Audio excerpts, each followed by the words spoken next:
Hi hello ನಮಸ್ಕಾರ. ನಾನು ನಿಮ್ಮ ಮಂಜುನಾಥ್ ಎಸ್ ಕದಂ. ನೀವೆಲ್ಲ ಹೇಗಿದ್ದೀರಿ? ಆರಾಮಾಗಿದ್ದೀರಿ ಅನ್ಕೊಂತೀನಿ. ಬಹಳ ದಿನಗಳ ನಂತರ ನಿಮ್ಗೆ ಭೇಟಿ ಆಗ್ತಾ ಇದ್ದೀನಿ. ಕಳೆದ 45 ದಿನಗಳಿಂದ ನಾನು ಯಾವುದೇ ವಿಡಿಯೋಗಳನ್ನ ಹಾಕಿಲ್ಲ. ಕಾರಣ ಇಷ್ಟೇ, ನಂದು ವೈಯಕ್ತಿಕವಾಗಿ ಆಕ್ಸಿಡೆಂಟ್ ಆಗಿತ್ತು. ಟಿಪ್ಪರ್ ಕೆಳಗಡೆ ಬಂದ್ಬಿಟ್ಟಿದ್ದೆ. ಹೀಗಾಗಿ ಆಪರೇಷನ್ ಆಗಿ ರಿಕವರ್ ಆಗಿ ಈಗ ಮತ್ತೆ ವಿಡಿಯೋ ಮಾಡ್ತಾ ಇದ್ದೀನಿ.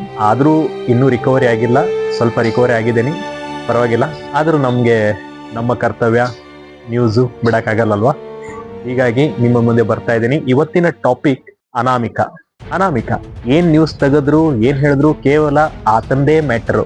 ಎದ್ರು ಬಿದ್ರು ಅನಾಮಿಕ ಅದನ್ನ ತೋರಿಸಿದ, ಇವತ್ತು ಅದನ್ನ ಮಾಡ್ದ, ಏನ್ ತೋರಿಸಿದ?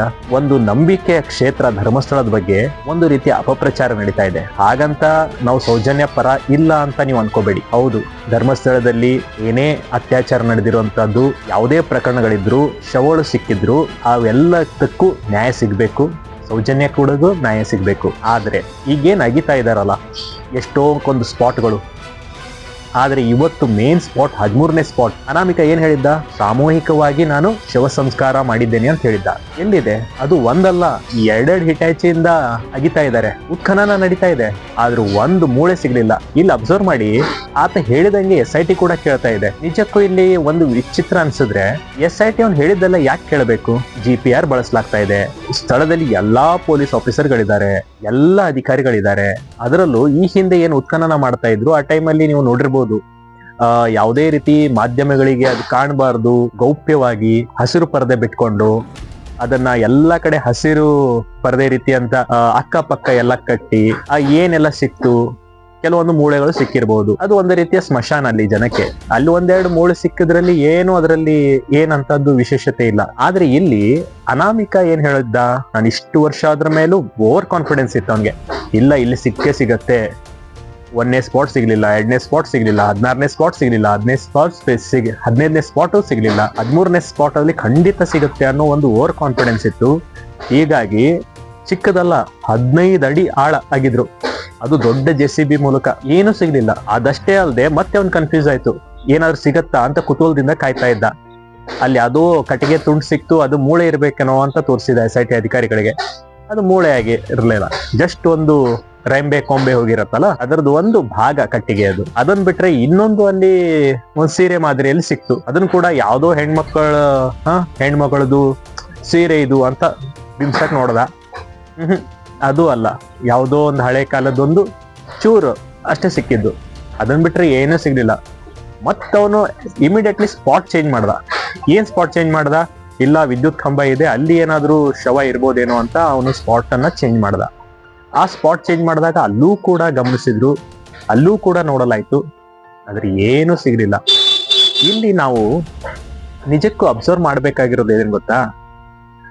SIT ಅವರು ಯಾವುದೇ ತನಿಖೆ ಮಾಡಿದ್ರು ಕೂಡ ಒಂದು ಮಧ್ಯಂತರ ವರದಿ ಅಂತ ಕೊಡ್ತಾರೆ, ಆದ್ರೆ ಇಲ್ಲಿವರೆಗೂ ಕೊಟ್ಟಿಲ್ಲ.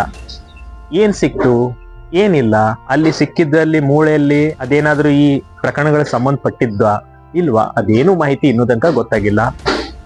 ಇನ್ನು ಈ ಅನಾಮಿಕ ಏನಿದ್ದಾನೆ, ಅವ್ನು ಹೇಳ್ತಾ ಇರೋದ್ರಲ್ಲಿ ಏನಾದ್ರೂ ಸತ್ಯಾಂಶ ಇದೆನಾ? ಈಗ ಅವ್ನ್ ಮುಂದೊಂದ್ ದಿನ ಇವತ್ತು 16 ಸ್ಪಾಟ್ ಅಂದ, ನೆಕ್ಸ್ಟ್ ಒಂದ್ 20, 30, 40 ಸ್ಪಾಟ್ ಅನ್ನು ಗುರುತಿಸ್ತಾನೆ. ಹಾಗಂತ ನೀವು ಇಡೀ ಧರ್ಮಸ್ಥಳದಲ್ಲಿ ಎಲ್ಲಾ ಕಡೆಯನ್ನ ಉತ್ಖನನ ಮಾಡ್ತೀರಾ? ಅವ್ರು ತೋರಿಸ್ತಾ ಇರೋ ಸ್ಪಾಟ್ಗಳು ಎಲ್ಲಿದೆ? ನೇತ್ರಾವತಿ ನದಿಯ ಅಕ್ಕಪಕ್ಕ ಯೋಚನೆ ಮಾಡಿ. ಅಲ್ಲಿ ನೇತ್ರಾವತಿ ನದಿಯ ಅಕ್ಕಪಕ್ಕ 15 ಅಡಿ ಒಂದು ಗುಂಡಿ ತೋಡಿದ್ರೆ ಅಥವಾ ಏನು ಉತ್ಖನನ ಮಾಡಿದ್ರೆ, ಇನ್ನೂ ಒಂದು 10 ಅಡಿ ಏನಾದ್ರು ಉತ್ಖನನ ಮಾಡಿದ್ರೆ ಕೆಳಗಡೆ ನೀರಿನ ಅಲೆಗಳಿರ್ತವೆ, ನೀರಿನ ಸೆಳೆತ ಇರುತ್ತೆ, ಆಟೋಮೆಟಿಕ್ ಆಗಿ ಅಲ್ಲಿ ನೀರು ಬಂದ್ಬಿಡುತ್ತೆ ಮೇಲ್ಗಡೆ. ಹೀಗಿರ್ಬೇಕಾದ್ರೆ ಅಲ್ಲಿ ಶವ, ನಿಜಕ್ಕೂ ಇದು ಯೋಚನೆ ಮಾಡ್ಬೇಕು.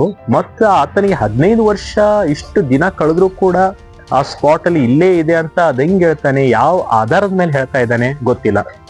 ಇನ್ನೊಂದು, ಅವನು SIT ಏನೋ ಕರ್ಕೊಂಡು ಹೋಗುತ್ತೆ, ನೋಡುತ್ತೆ, ಆಮೇಲೆ ಅವನು ಎಲ್ಲಿ ಹೋಗ್ತಾನೆ, ಯಾರ ಜೊತೆ ಮಾತಾಡ್ತಾನೆ, ಅವನ ಹಿಂದೆ ಯಾರದ್ದಾದ್ರೂ ಕೈವಾಡ ಇದೆನಾ, ಇದು ಕೂಡ ಗೊತ್ತಾಗಬೇಕು. ಯಾಕಂದ್ರೆ ಅವನು ಯಾರ ಜೊತೆ ಇರ್ತಾನೆ, ಅಥವಾ ಏನಾದ್ರೂ ಈ ಪ್ರಕರಣಕ್ಕೆ ಬೇರೆ ತರ ಟ್ವಿಸ್ಟ್ ಕೊಡೋದು ಏನಾದ್ರೂ ಪ್ರಯತ್ನ ನಡೀತಾ ಇದೆನಾ ಅನ್ನೋದು ಕೂಡ ಗೊತ್ತಾಗಬೇಕು. ಯಾಕೆ ಗೊತ್ತಾ? ಈಗ ಅನಾಮಿಕ ವ್ಯಕ್ತಿ ಏನಿದ್ದಾನೆ, ಆತನಿಗೆ ಯಾರಾದ್ರೂ ಕಂಟ್ರೋಲ್ ಮಾಡ್ತಿರ್ಬೋದು, ಅಥವಾ ಅಸಲಿಗೆ ಶವಗಳು ಕೆಳಗಡೆ ಇದ್ದು ಭೂಮಿ ನೆಲದಲ್ಲಿ ಅಂದ್ರೆ ಶವ ಅಂದ್ರು ಇವು ಮೂಳೆಗಳು, ಯಾವುದೇ ಮೂಳೆಗಳು, ತಲೆ ಬುರುಡೆಗಳು, ಕಳೆ ಬರಹಗಳು ಅಂತ ಏನ ಕರಿತೀವಿ, ಅವು ಏನಾದ್ರೂ ಇತ್ತಂದ್ರೆ ಆ ಸ್ಪಾಟ್ ಬಿಟ್ಟು ಇವನನ್ನ ನಮ್ಮ ಮುಂದೆ, ಜನರ ಮುಂದೆ ಒಂದು ರೀತಿಯ ಡೈವರ್ಟ್ ಮಾಡಿ ಈ ಸ್ಥಳದಲ್ಲಿ ಇಲ್ಲ ಅನ್ನೋದಂತ ತೋರಿಸುವಂತ ಪ್ರಯತ್ನ ಏನಾದ್ರೂ ನಡೀತಾ ಇದೆನಾ? ಇಲ್ಲ, ನಾವು ಆಗಿದ್ವಿ, ಮುಂದೊಂದ್ ದಿನ ಕೇಳಿದ್ರೆ ಇಲ್ಲ ಎಲ್ಲ ಕಡೆ ನಾವು ಹುಡುಕಾಟ ನಡೆಸಿದ್ವಿ ಆದ್ರೆ ಯಾವುದೂ ಸಿಗ್ಲಿಲ್ಲ ಅಂತ ಹೇಳ್ಬಹುದು ಕೂಡ. ಇದು ಕೂಡ ಸಾಧ್ಯತೆ ಇದೆ. ಇನ್ನು ಇನ್ನೊಂದು ಇಲ್ಲಿ ಗಮನಿಸಬೇಕು, ಏನ್ ಗೊತ್ತಾ, ಫಸ್ಟ್ ಅನಾಮಿಕನನ್ನ ಅರೆಸ್ಟ್ ಮಾಡಿ ಆತನನ್ನ 2 ಕದಕಿ ಬಾಯ್ ಬಿಡಿಸಿ, ಇಲ್ಲ ಒಂದ್ ಯಾವ್ದಾದ್ರು ಅಪರಾಧ ನಡೆದಾಗ ಯಾವ ರೀತಿ ಆ ಮರುಸೃಷ್ಟಿ ಮಾಡ್ತಿರಲ್ಲ ಆ ರೀತಿ ಅವನ ಹತ್ರ ಒಂದ್ ಶವ ಕೊಡಿ, ಎತ್ಕೊಂಡು ಹೋಗ್ಲಿ. ಅವನು ಯಾವಷ್ಟು ಅಗಿತಿದ್ದ, ಅವನ ಸ್ಟೆಮಿನಾ ಎಷ್ಟಿದೆ ನೋಡೋಣ. ಅಷ್ಟು ಆ ನದಿ ದಡದಲ್ಲಿ ಹೋಗಿ ಶವಗಳನ್ನ ಈತ ಸಾಮೂಹಿಕವಾಗಿ ಮಣ್ಣು ಮಾಡ್ತಾನೆ. ಅವನು ಎಷ್ಟು ತೆಗ್ದಿರ್ಬಹುದು ಅನ್ನೋದು ಗೊತ್ತಾಗತ್ತೆ. ಅದು ಮಾಡ್ತಾ ಇಲ್ಲ, ಜಸ್ಟ್ ಅವ್ನು ಹೇಳ್ತಾ ಇದ್ದಾನೆ, ಅವ್ನು ಹೇಳ್ದಂಗೆ ಕೇಳ್ತಾ ಇದ್ದೀರಿ. ಇಲ್ಲಿ ಏನಾಗ್ತಾ ಇದೆ ಗೊತ್ತಾ, ಒಂದು ಅಪರಾಧಿಗಳು ಯಾರೇ ಆಗಿರ್ಲಿ, ಆದ್ರೆ ಕ್ಷೇತ್ರಕ್ಕೆ ಕೆಟ್ಟ ಹೆಸರು ಬರಬಾರ್ದು. ಯಾಕಂದ್ರೆ ಇದು ಕ್ಷೇತ್ರ ಅನ್ನೋದು ನಂಬಿಕೆಯ ವಿಚಾರ. ಸಾಕಷ್ಟು ಭಾವನೆಗಳಿದಾವೆ, ಸಾಕಷ್ಟು ಬಾಲ್ಯದಿಂದ ಜನ 4-5 ತಲೆಮಾರುಗಳಿಂದ ಹಿಡ್ಕೊಂಡು, ಶತಮಾನಗಳಿಂದ ಹಿಡ್ಕೊಂಡು ಬಂದಿರುವಂತ ದೇವಸ್ಥಾನ. ಈ ದೇವಸ್ಥಾನದ ಬಗ್ಗೆ ಅಲ್ಲಿ ಎಷ್ಟು ನಂಬಿಕೆ ಇದೆ ಅಂದ್ರೆ, ಯಾವುದೇ ತಪ್ಪು ಹೇಳಿದ್ರು ಆಣೆ ಪ್ರಮಾಣ ಕೂಡ ಶ್ರೀ ಕ್ಷೇತ್ರ ಧರ್ಮಸ್ಥಳದಲ್ಲಿ ಮಾಡ್ಲಾಗತ್ತೆ. ಅಷ್ಟೊಂದು ಪವರ್ಫುಲ್ ದೇವಸ್ಥಾನದಲ್ಲಿ ಇವತ್ತು ನಡೀತಾ ಇರುವಂತಹ ಈ ಪ್ರಕರಣ ನೋಡ್ತಾ ಇದ್ರೆ, ಇದೀಗ ನೋಡಿ ಶ್ರಾವಣ ಸ್ಟಾರ್ಟ್ ಆಗಿದೆ.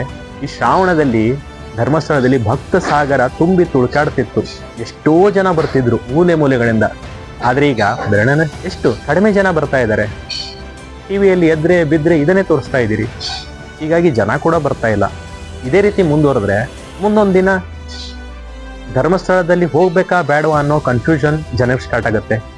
ಹೀಗಾಗಿ ನೀವು ಮಾಡ್ಬೇಕಾಗಿರೋದು ಇಷ್ಟೇ, ಅನಾಮಿಕನ ಮಾತು ಕೇಳ್ತೀರಾ ಅಥವಾ ಆತನನ್ನ ಅರೆಸ್ಟ್ ಮಾಡಿ ಅವನನ್ನ ತಪ್ಪಿತಸ್ಥ ಜೊತೆಗೆ ಯಾರೆಲ್ಲ ಆತನಿಗೆ ಹೇಳಿದ್ರು ಆ ಬಗ್ಗೆ ಎಲ್ಲ ತನಿಖೆ ಮಾಡ್ಬೇಕಾಗಿದೆ. ಸುಮ್ನೆ ಅವ್ನು ಹೇಳಿದ್ದನ್ನೆಲ್ಲ ಅಗಿತಾ ಹೋದ್ರೆ ಧರ್ಮಸ್ಥಳದಲ್ಲಿ ಏನೂ ಪ್ರಯೋಜನ ಇಲ್ಲ.